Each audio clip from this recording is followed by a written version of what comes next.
Good morning, everyone. Welcome to day 32 of 100 Days of Magic. And today we're going to dedicate this day to Chris Thompson. Thank you, Chris. These are cards I got from Chris. Legends that I did not have. Crossed off 6 off the list, so that's awesome. So I've been thinking about ways to build these particular ones. Now, as we all know, she flips over into a red angel. We've all done Boros Angels, and I guess in a pinch that's what I could do, but I really kind of like the idea of blinking her a lot, because when she enters the battlefield, your team, including her, gain indestructible till end of turn. So I really like the idea of a Boros Blink.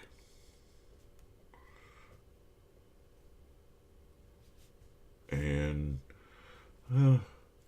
try to abuse that indestructibility to maybe in response to your own board wipes, or don't know. It seems pretty abusable though.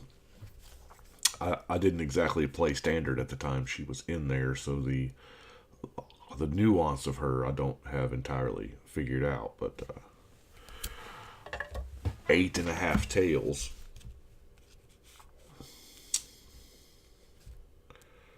Protection from white. Yeah,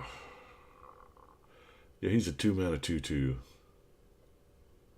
I'll be honest with you. I kind of wanted to do tribal foxes, but I haven't researched that tribe enough, so I can't tell you if there's enough. Something in me says there's not enough foxes to make that viable, and there's certainly not any Fox synergy, but beyond the Fox offering card. But Jareth is like the number one creature you want to give vigilance to, because you're spending 6 mana for the 4/7, and you can get him through. You can give him enough protection to where he's gonna connect. But getting that 7/7 when he blocks is pretty cool too. Isn't there an enchantment that says you can block any number of creatures? I know it doesn't trigger for each creature, it just triggers when he's blocked, but still.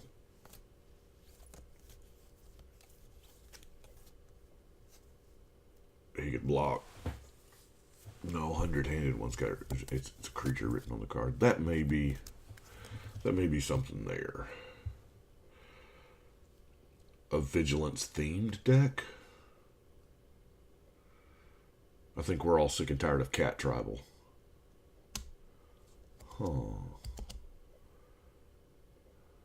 Jareth. Then we have Darren, King of Keljor, which is a legend that builds itself. That's just the way it is. There's so many ways to abuse this. It's going to be hard to go outside the norm. He is a soldier. He does create soldiers, so that's kind of what we have to work around. I think I see, anytime that there's a good token producer like that, you kind of are split down the middle with, do I want to beat face with that token army? Or do I want to do shenaniganery with them? Like, I don't want to make them bigger because I'm going to skull clamp them. And draw a ton of cards. This being mono white, that's probably what I'm going to do, because there's not a whole lot of decent card draw.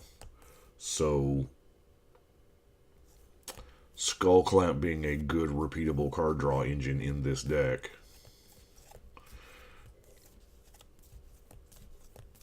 I don't know. I just tweeted that card yesterday. I can't think of it. Shivam, help me. Creatures you control gain lifelink and double strike. Oh, shoot. You can tell I just woke up. I hadn't had my morning go juice yet. True conviction. There you go. I know y'all were screaming it at me, and I finally heard it. True Conviction. Because that doesn't really pump up the power and toughness. Skull Clamp still draws them some cards. So, yeah. Then we have Gisa and Giralf. 4 mana, 4. I got to read this one.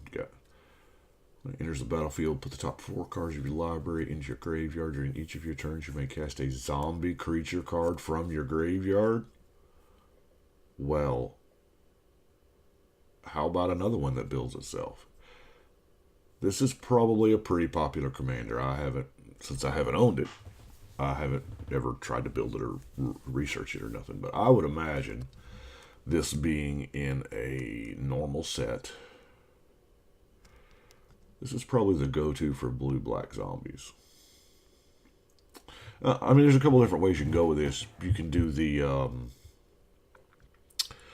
whole enchantments that are like creatures you own are zombies. Even when they're not in play, they're zombies. Zombies, zombies, zombies. And then you can... That opens you up to, all of the blue and black creatures ever that you can do crazy stuff with. That seems like a ton of work when zombies are probably one of the widest tribes that we have. They're pretty wide now. They have got a ton of support since the very first set. I dare say that they're probably the number 1 printed. I bet there's more zombies than there are elves.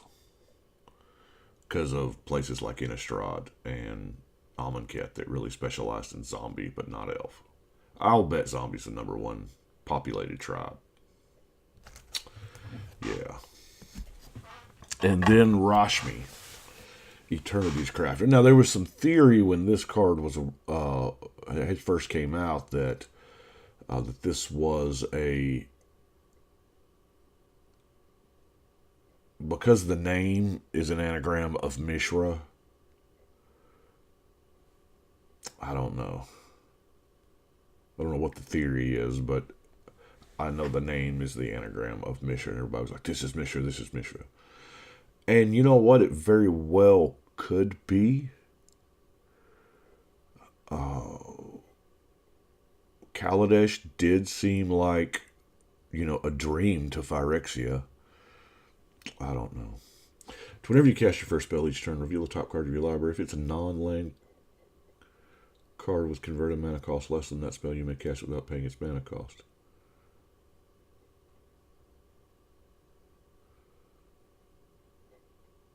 What? Okay, we're going to give you Cascade, but we're not going to call it Cascade. First spell each turn has Cascade. Am I reading that right?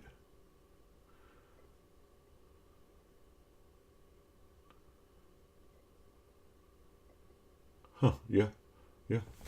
So, at 4 mana,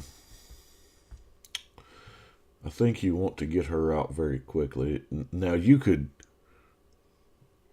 Mana cost is less than that spells.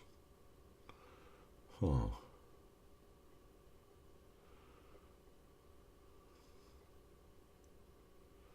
A couple different ways you could go here. You could just do the value engine. All your... Or the first one of your spells are buy one, get one free. Or... I don't know. There's a weird part of my brain that works like... Maybe you find your 2-card combo, whatever it may be.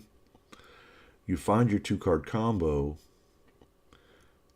and don't put any cards underneath it in mana cost so that you're guaranteed to get it. Like if both of your combo pieces are 3 drops, don't put any 0s, 1s, or 2s or other 3s in there. Start at 4, like a Bells and Lock deck or whatever. And then, yeah, we're talking sketchy here, I know.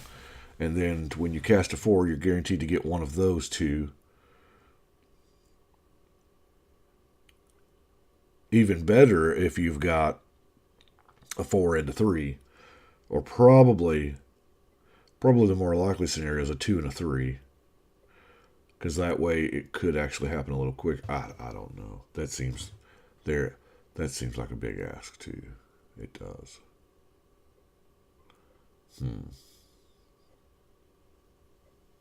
I'll have to read about Rashmi to see what her role in the story was.